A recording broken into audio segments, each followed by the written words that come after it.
3, 2, 1. Oh, that was good. Okay. Welcome, guys. My name's Joel. This is. I'm Andy. This is. Chris. That is. I'm Dennis. Welcome to Oh My Gosh's first podcast. This is a Catholic Christian podcast. Yes, Catholics are Christian. However, Christians aren't Catholics. Almost like a square is a rectangle, but a rectangle is isn't not a square. Exactly. So, this is our first podcast. We're going to talk about a few things in terms of the podcast itself. It's just going to be a bunch of us reviewing a bunch of news in the Catholic Church and in the Christian world as well. But for right now, we're just going to do some introductory type stuff. So, Chris. Yes. Wait, don't say it like that. We're just going to give backgrounds, just, on our faiths a little bit. So, go for it. I'm Chris and I'm Catholic. No way, me too. Shut up. Wait, have I seen you before? Do you go to church on Sunday? No. He goes on Saturday. But, No, I go on Sundays all right, Chris, tell us your background. now. It says, oh my Oh god. my gosh. Answer the damn question. Were you raised Catholic? Yes. Okay. Next question. Keep going, man. Well, I need you guys to interview Alright, me. why'd you stay Catholic? Why not? Why yes? That's what we're asking you. It's like a nice, like going to Mass on Sunday is like a nice thing to do. Like just take an hour out of the day. And it just keeps me at peace. That's why, because it's a nice thing to do. Is that the reason? That's not the only reason. Oh, Okay, come on, elaborate, man. All like, whenever I go through like tough times, like the first thing I do is pray and like it's helped me. Example. I'd rather not. Alright, I fine. mean, This is that- barely intros, alright? We'll get into this. Is that something you've done for like a long time, like throughout your life, or is that something that you kind of? No, it's something I've always done. Oh.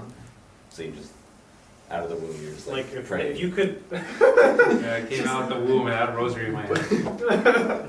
like, if you could go back and think, like, when was the first time you, like, acknowledged, like, hey, I'm Catholic?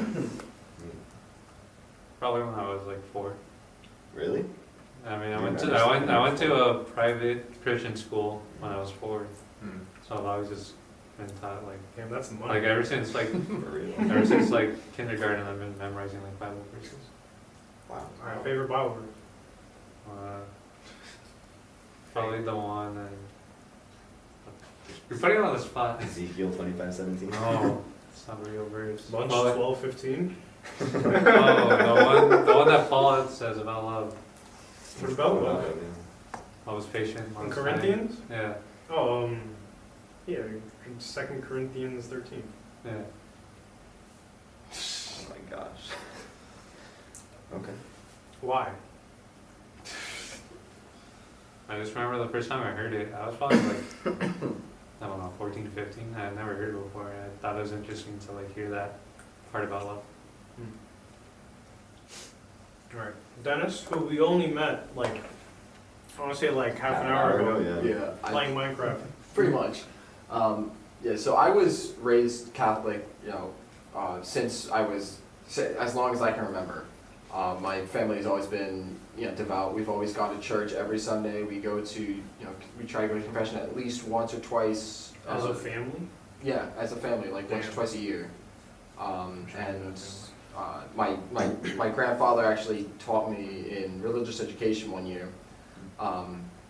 But so, throughout throughout elementary school, junior high school, I went through the religious education program at my church.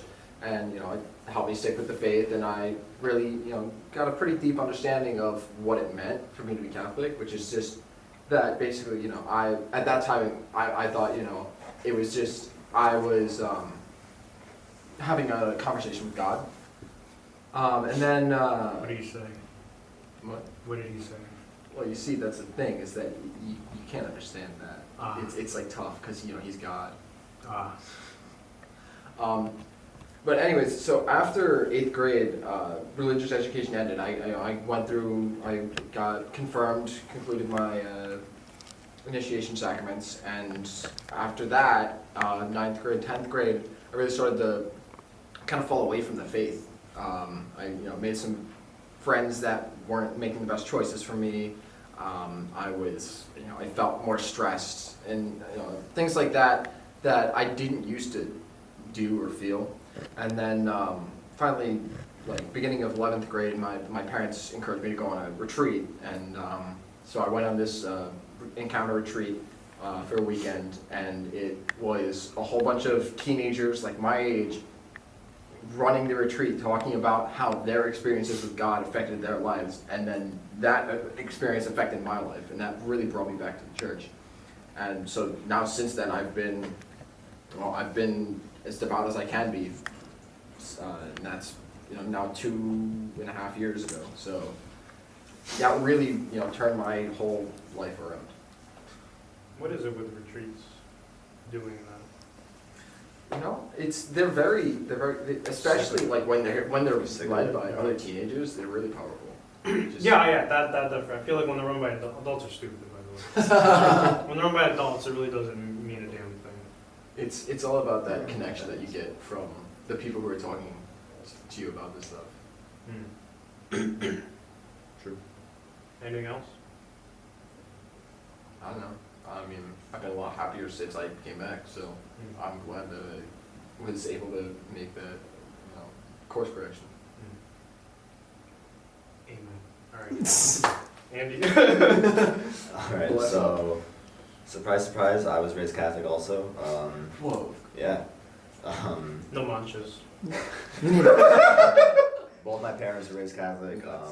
My mom. Are you going to wake up with that laugh? So my mom has been going to our home parish since she was a kid. She grew up there. So she's been involved for years, since before she met my dad. She was doing children's liturgy there, where she would take the kids back and read them the readings that are a little bit easier to understand for them every week. And then she met my dad, and he was kind of I think during college he kind of fell away from going to mass and all that. He says, I think he was always still Catholic, but probably just a Christmas and Easter Catholic and all that. Basic Catholic. Non-press. He was very basic. But when he met my mom, she was like, it's funny because my mom will always say on their first date, she told him, she was like, yeah, so I'm Catholic, I'm looking to get married, and you're coming to church with me. And my dad was like, all right. He's like, I'm Catholic too, time to go back to church. And so yeah, ever since then, the whole family's been involved. I mean, since my sister and I and my brother were born, my parents have always brought us in to whatever involvement they were doing. So ladies, this is how you get a man. Bring him to church. Yes. Bring me to church. No, but yeah. He is it is single. Valentine's Day. He is single. I am and it indeed is single. This is true. It is Valentine's. So but he's kind of desperate. we don't need to talk about that yet. He's But very desperate. He said I haven't finished my story yet. Alright, go on. Alright. But yeah, growing up, my parents, not only did they do children's liturgy, they did religious education. So like Dennis said, my parents taught me 1 year in elementary school, and then they started doing the middle school program. They actually founded the middle school program at our church because they figured out, or they heard from our friends' parents that their church did middle school stuff, and then my parents were like, why don't we have that? So they started it, and then I went through that during middle school. After middle school, I got confirmed in high school, so it was freshman and sophomore year. That was my confirmation classes. During that time, I volunteered with my parents in the middle school class. After I got confirmed, I went back to I the can read confirmation it. class. It's fine. I was just squinting, Sorry. let people know I was reading something. Sorry. But yeah, so I've always kind of just been volunteering alongside my parents, and then after that, alongside my friends, after I got confirmed. But yeah, I think, kind of like what Dennis said, it was my second year confirmation retreat. That was a full weekend, just away, kind of in the woods, and it was led by adults, but I think they did a good job. Because I think that's probably the first time that I really connected on a pretty deep level with my faith. And then I also went to, I think, 3 Steubenville conferences during high school, so I think all of those were big moments when I felt connected to the Spirit. And so anytime that I've kind of had big doubts about the faith, I kind of just think back to these are the times where I knew that this is what I believe, so I just have to remind myself of that. But yeah, I don't know if I answered the question or not, but Philip says it was good, so it was good. okay. Wait, can you turn it back around? I forgot what it said. Well, I think. are you gonna talk about your? Yeah, I think yeah. that means that it's your turn. Oh, okay. He's taking his time. So, Alright, so I was raised Catholic. Shocker. But my parents, I'd say they're pretty suckish Catholics, I'm not gonna lie. Ooh. They're the Catholics that kind of like haven't been to confession in like 20 years, and so they just take their kids. Hopefully they'll be better. So basically, growing up, you know, I found it boring. You know, like sitting in TCD classes, those are kind of the only fun times where, when the workbook was a crossword or a word search, you know, that's when the fun times were. Sure. Now, Sometimes they would take us to get donuts in the hall. That's I never, we didn't have donuts. I wish. don't you've know never where- had donuts? No, I've had donuts. What's a Where- donut? Did your church sell donuts? No, Did they sell humbles? no, my church would sell churros. They would, Okay. Some guy would just come up and sell churros outside. You know? I mean, Shout out to that Amen. guy. If you're shout out watching, to that guy if you're watching. But yeah, so coming up, my faith wasn't really anything to write home about, and it wasn't around, I'd say, confirmation. They said we had to make 40 hours of community service, right? And Martha comes in. She's like one of the assistant directors for the program. She comes in. She's like, "All right, look, you'll get 2 hours for coming to youth group." And we're like, "Oh, okay, I'll do that." So I went to youth group, right? Made sure I brought the sheet because I wasn't just gonna be there with no sheet. So I had to sign it. I wanted my damn 2 hours. Well, went to the youth group and actually had fun at the youth group. I didn't think I was gonna. I thought it was gonna be boring, but I actually had fun, so I went back and I kept going back. And then after that year of the youth group went away, the new year came up and someone else is running in. This time it was Father Joseph. Father Joseph, he's a pretty cool priest. He's a thinning. Now he's my father. If you're watching this, you know it's true. And Calling him out. I always call him. One time we had a roast session one time. Oh boy. I made fun of his shoes and his phone because he has like a flip phone, like a prepaid flip phone. Oh man. Yeah, so It still exists. yeah. Well, he has the last one. Last one on the planet. But yeah, so he's really cool. Shout out to him. He's really a really important drive in my faith because of just like his character and like how he, like the role model that he was to us. And it was through that youth group that I went to. I'm not trying to mooch off of you, but I went to a retreat called Fan the Fire. And if you don't know by now, like fanning a fire, like fire the Holy Spirit, right? Pretty obvious. But yeah, so I went to that, and at the time, my faith wasn't really that cool, right? And this was after confirmation.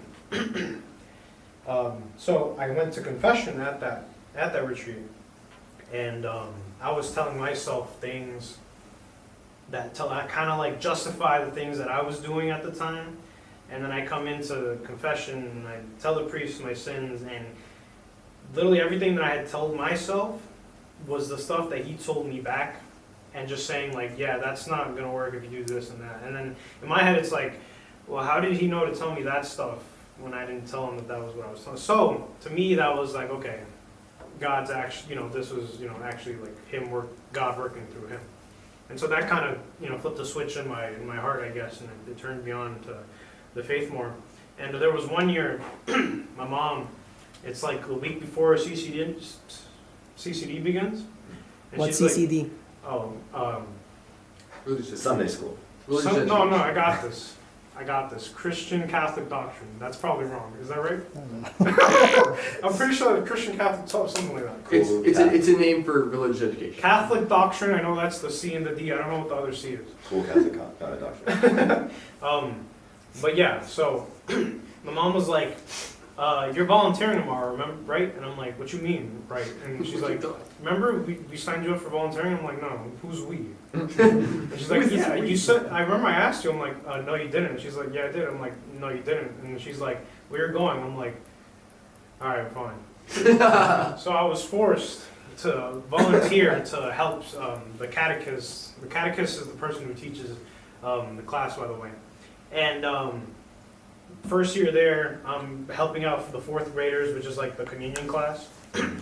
And it was really, I found it fun. And those kids, those darn kids, they say their homeworks were the dumbest thing I've ever. It was interesting. I don't think I've ever done something that like stupid. I'm gonna say stupid. I'm calling them out. No, because I was grading it. Right? Mr. Romero told me to grade it, and I'm looking at it. The question is like, who is God? Right? And what would he do? And this kid wrote, or I'm sorry, who is Jesus and what would he do? And he's like, this kid wrote, Jesus is God. I'm like, hey, check, get it.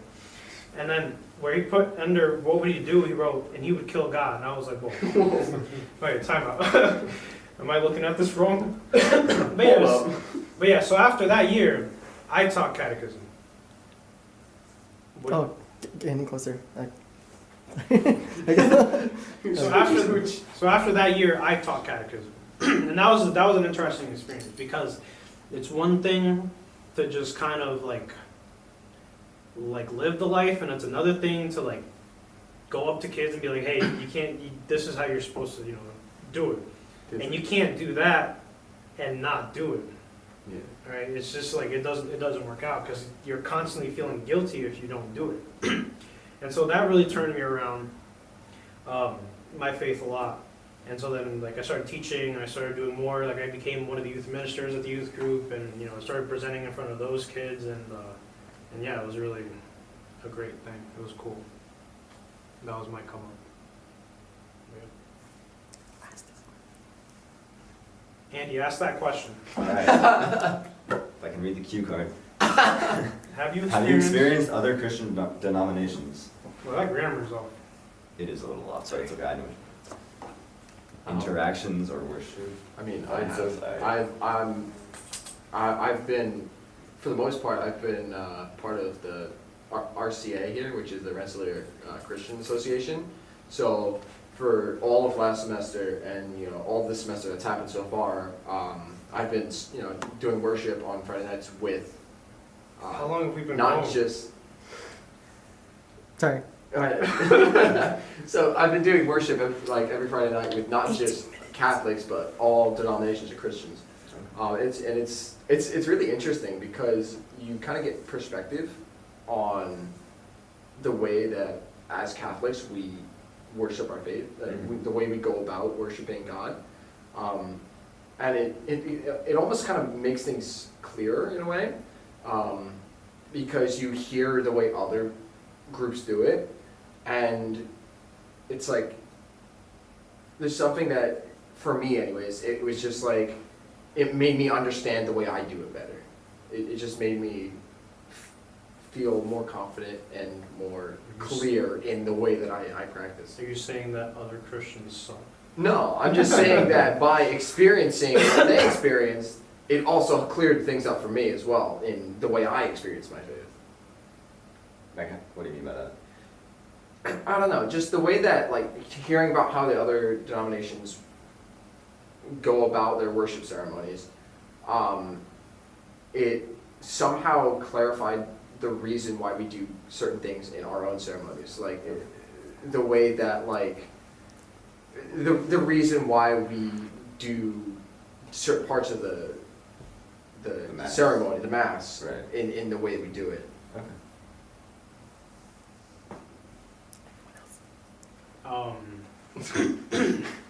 It's a mad glare. I know a few Christians that that aren't Catholic, and they're very interesting to listen to in terms of their knowledge and their beliefs. My uncle, he was Catholic, and then it took his family and they converted to I think Protestant. I'm not sure. Maybe I don't know. My sister even she's going to a Lutheran celebration now, and I'm like, what? Who are you? And but yeah, my uncle, I have this right. I don't know if you guys can see it. I don't know if you want to zoom in on it or not. But. Just walk up to it. Just walk up to the camera. Get ready, catch. Oh, Rip. For those of you watching, he didn't catch. No, but so this cross is a Saint Benedict cross, or a medallion, if you will. And there used to be a Jesus on it, but then he fell off. he resurrected. Yeah, no, but I found him again on the floor and I put him back.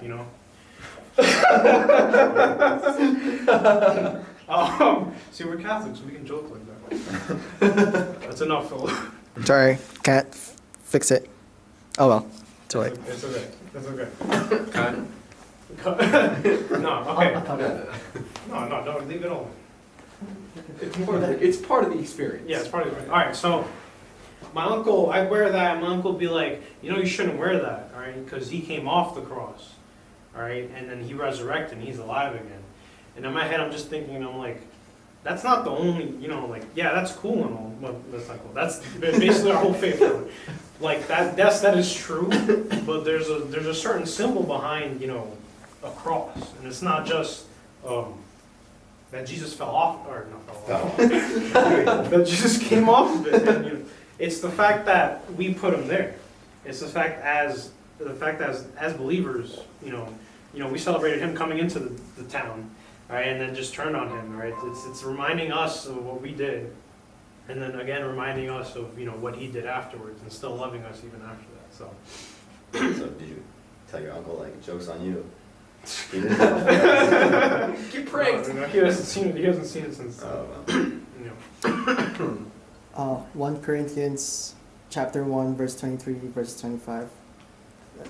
It's a good verse about Now it. these books here, Philip told us to put them there for show. Yeah. We actually, these aren't ours, so I don't know. I don't know what. I don't know where they came I don't know from. where I don't know what they are, You can. but they're You here. cat. What about you, dog though?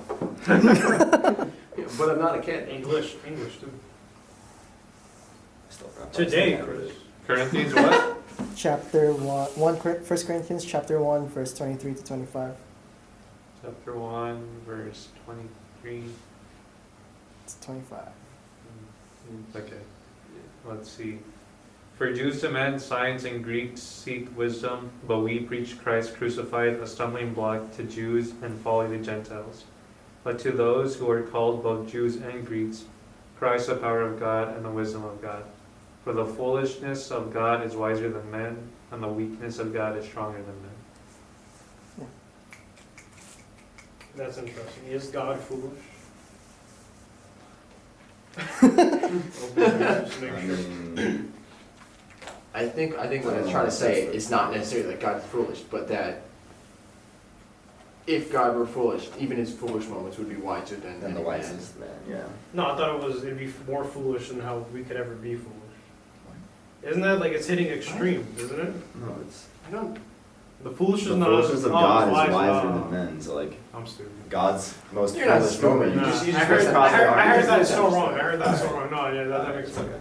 I thought it was God's foolishness is more foolish than us, and I'm like, whoa. No. He's so great Sure. that he could be No, stupider than us. I mean, No. if you wanted Hey, to. that's a feat right there. I said that verse because of what you the story that you said I about don't know how that the cross. cross. It was talking about how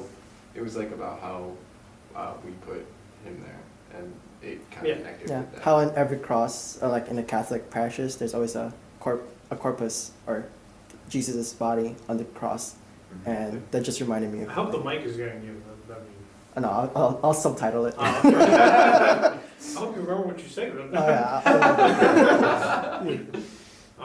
But yeah. So those are our little introductions. All right. I guess The question says, what is one thing you like about being Catholic? Alright. Mine's Catholic. Oh no, everything's on my caps now. Yeah, you caps Caps lock. Keep rolling. What do you mean? Caps. All right, Chris. No, Dennis. No, you know what, Andy? What do you like about What I Catholic? like about being Catholic, oh gosh. One thing. I One. think One. one thing? Oh man. Oh my. You good? Maybe. One thing that I like about being Catholic.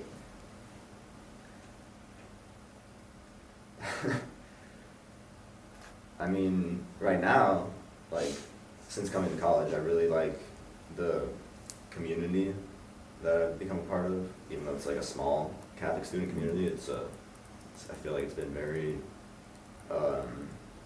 rewarding, I guess. Like, I feel like I've grown a lot just in this past year and a half since coming to college, because I think it's the first time that I've, taken, what do you call it, like accountability for my own faith. And so I go to mass every Sunday on my own. At home, I just go with my parents. There's just, no questions asked. Now it's like I choose to go. Or not to. True. But, yeah, and like, so I guess what I like about being Catholic is the fact that you meet, or that I've met different people that have helped me grow in my faith.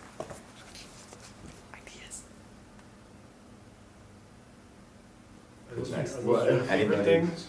Just a few ideas. So I guess for me, something that I've always liked about being Catholic is, I guess similar to what you were saying, but just in a broader sense, just that idea that, through our faith, we're connected to the Pope in Rome, we're connected to the practicing Catholics all around the world. The fact that you can go to just about any country and you can find someone that shares your belief, that's always been like a comfort to me. Just knowing that, no matter where I go, there's pretty much someone that's gonna be there beside me. It's, someone here on earth, because God's always beside us.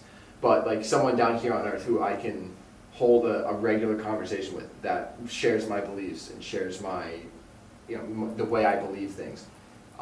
That's always just been a really comforting fact to me for some reason. Which fits the meaning of Catholic. Which means universal. Put it right Did you here. guys know that? Put it somewhere right here. It's not gonna be here, I promise, but put it somewhere right here. Yes, for those who don't know, Catholic means universal. Chris? Joel? Alright. So one thing I think, people tell me I'm funny, and then some people tell me that I'm not funny. That's always going to be criticism. But I like that being Catholic, I can make fun of my religion. That sounds terrible. Yeah, I was gonna say, what do you mean? I mean, like, I see it. no, because, the other Christian faiths, really, oh my gosh, I can't believe you said that. And I'm like, I'm Catholic. I can say whatever I want. Because I can joke about it with it not meaning it, and and you with other Catholics laughing too. But you say that in like a Christian, Okay. yeah, a Christian. What do you want to call it? Minister or ministry? Yeah, they'll go crazy about it. But yeah. Other than that, what you said, at all times I feel like I have someone to go to, and I don't mean like a person. I mean like just God in general. But not only God. As a Catholic, you have the saints to go to too, and I know the other Christian. I'm pretty sure no other Christian. Orthodox. What? Orthodox. They do it? Yeah. But Communion isn't that of Saints. Catholic Orthodox? No. Eastern Orthodox also has Communion of Saints. I lied. Well, most other Christians I don't have those saints to go to. Who they can look up to, because if they do it, then they'll be against the faith of people. But yeah, Chris. Joel? Tougher. Yes? What do you like about being Catholic? Okay, since you asked, I will answer. I've always liked the structure of the church. Because Jesus said, "This is my body." And I think that's a huge important part that separates Catholicism from other denominations. And I've always liked that part, how it incorporates the teachings of Jesus into how we celebrate the Mass. Do you think? Hold on. Pause. Can you repeat that again? What happened? The video got cut. All of it? What No, part? just from the start. From the start? Yeah. Damn, dude, That was so natural. What's That was so good. Are you kidding me? That wasn't that good. Alright, 3, 2, 1, go. Alright, so Chris, what do you like about being That Catholic? whole thing. Alright, this is staying Oh my in. gosh. Alright, this is staying in. They're not cutting this out at all. Paul. I've always liked the structure of the church. How Wait, Joel, say your line. I said this all 30 seconds ago, and all just got cut out. And We're now sure, it's because you're like the Like, only I know person minutes. that likes the structure, No, because yeah, everyone okay, hates the yeah, you can say structure. that to make it complete. we don't have No, to do and this that- verbatim. that's- Oh, alright, just sum it up, sum it up. He's Sum it up. He's Chris. Sum it up. Alright. Chris, sum it up. I like the structure of the church. Like, for example, if you go to a Baptist church, what the pastor might preach there won't be necessarily what the pastor at another church preaches. Whereas if you go to a mass, the readings are always going to be the same. You're always going to receive communion. And I've always liked that. And that there's order. Like, if you sin, there's reconciliation. There are things in the sacraments that you do as a Catholic to become one with the church. I think Dennis nodded his head the exact same way as when you first did. It's just like my natural listening position. Mention this. Alright, so do you think, as time progresses, since everything else about the Mass is the same except for the homilies, because every priest has their own. Yeah, I was gonna say, the homilies, you get like a personal touch there, because he was talking about. Do you think that that should be allowed? A personal touch? Because some homilies are just awful. True. I agree But- with that. But I think there's only been one priest whose homilies I hated. Is it? I won't say We don't need a names. name. I won't say We don't need a names, name. but Fred. well, Joel just said it. Well, no, I never had a Anyway. problem with his homily. I did. Okay. They were, Oh, yeah. they were never profound. Profound. Where's Jackson? Alright, well anyway. Was that your answer? It's the structure. Like I've always liked. No, what Joel was asking. Oh, Like, do you think? yes, I think homilies should be included in the mass. No, I'm not saying. I'm saying, Oh, okay. should they be personalized or should they be Yes. fixed like every, They should No, be they should be every other personalized. part of the Mass? The They should homily be is the priest's personalized. interpretation. All right, Philip's putting up this. Okay, so because he's put that like 5 times, I think he's gonna like cry if we don't. So the I Mass. think Andy, you didn't know this. Like every 3 years, like we cycle through the readings. There's So like, 3 we mass- read the yeah. whole Bible. 3 Mass years, if you will, A, So B, there's- and C. Mm. All right, and after each year, it's its own set of readings. All right, and they just repeat afterwards. Yes. Yeah, and I may have learned that growing up, but I didn't really know it until Well, I didn't know that until like, Chris told me 3 like. years ago. I think if you go to daily mass, then you go through the readings in a year. So like if you go to mass No, Monday through What helped was back home in their miso.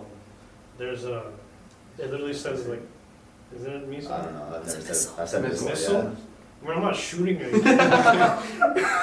It's a miso. A miso, by the way, if you're Missile. not Catholic or if you are Catholic. MISSAL. Yeah, missile. That one. Is the thing. Yeah, but it's not missile. Well, that's what everybody says. Well, if anything, it'd be sound. because the Sal? one that you have in church is the missalette.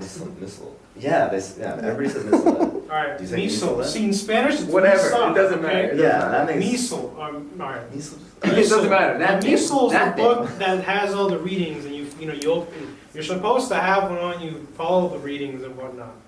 And back home, the missile has like the years next to the readings. It'll be like A, B, C, and so that's a good way to follow along, and it's a way to save paper because all 3 years are right there. Well, in my church, they just put it on the projector on the wall, so that saved more paper. Oh, okay. You're one of them new fandangled churches. Yes, we are. No, But sorry. it's a Modern. powered projector, which Exactly. is wasteful.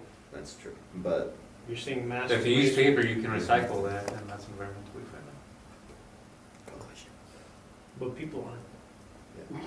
that depends. People are not But anyway. recyclable. But what if Look, man, we all go to the same church. JT unless? Yeah.